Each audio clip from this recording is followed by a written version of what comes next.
single most important skill in life. We hate the word selling, so I'll give you a word that it really is that doesn't have the negative connotation. It's the word that all leaders have.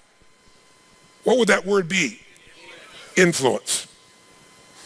What changes companies is leaders. The only way to change a company is leadership. If I want to change a company that I own and I want to make a shift in that company, the number one thing I'm going to do is shifting leadership.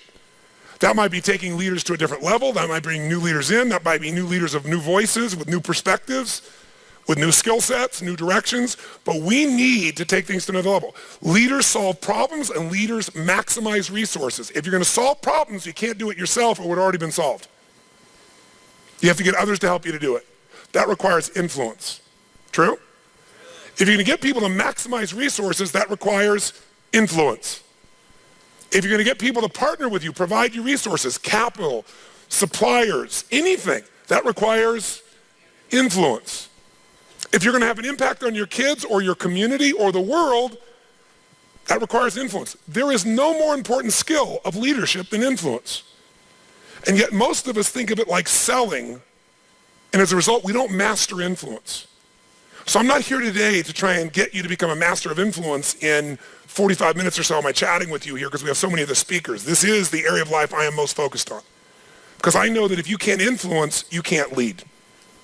But if you can influence powerfully, intelligently, with integrity, there's no limit to whatever you can envision and what you can make real. And if your influence becomes not just you as the influence, but you're able to influence systems, people, company, culture. If you can turn other people into influencers, now whatever you vision about can be made into a reality. And so as a skill of influence, we got to ask ourselves, how many agree leaders are what change companies? Raise your hand if you agree with that. Say aye. Aye. And leaders' number one skill is influence. If you agree, say aye. Aye. And then the question becomes, how do you influence? If I can be part of what helps you, but you do the major work or you make the final thing, you're going to own it more. So what I would do with people is I'd say, simple, here's your problem. I want you to write down what the problem is and describe it in 2 sentences max. This is your memo. 2 sentences, crystal clear that anybody will understand it. If you have to write more than 2 sentences, you have to tell them a paragraph, the question doesn't work. It has to be maximum of 2 sentences, ideally 1, so crystal clear anybody can understand it. That's number 1. So you write that down. You write down, define the problem with precision. Describe the problem or the request. And sometimes it's not a problem, sometimes it's a request. Can we turn the air conditioning up? Can we turn it down? Can we have lunch at whatever time? Can we do this? Can we do that? Whatever the request may be. So you write it down. Then the second thing I have them do is describe 3 solutions to their request or problems.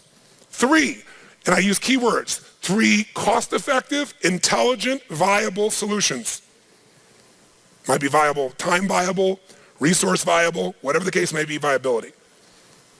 So what are 3 intelligent, practical, viable solutions that you believe we can implement, to solve this or to meet this need? By the way, why do I have them come up with 3? Someone tell me why. 1 choice is no choice. 2 choices is a dilemma. Until you have 3 choices, you're not at choice. That's my rule in life. You may not like all the choices. Whenever you think you have 1 choice is no choice. If you got 2, you're in a dilemma. There's always at least 3 choices. Plus, I'm making that person become a problem solver. If I solve the problem, they'll just have a new problem for me to solve. But if I can teach them to be a problem solver, the game changes. How many follow? Now, sometimes this is less efficient, but with a mass audience, it was very efficient. And then they turn that in, and then I have a choice. I can now respond back by saying, circle, I accept your request, or I think solve the problem, we'll do it with your number 1.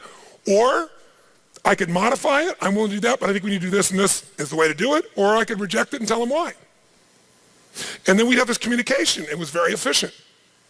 This is very different than, tell me what you think we should do in a suggestion box. So now, tell us your question and then tell us at least 3 answers.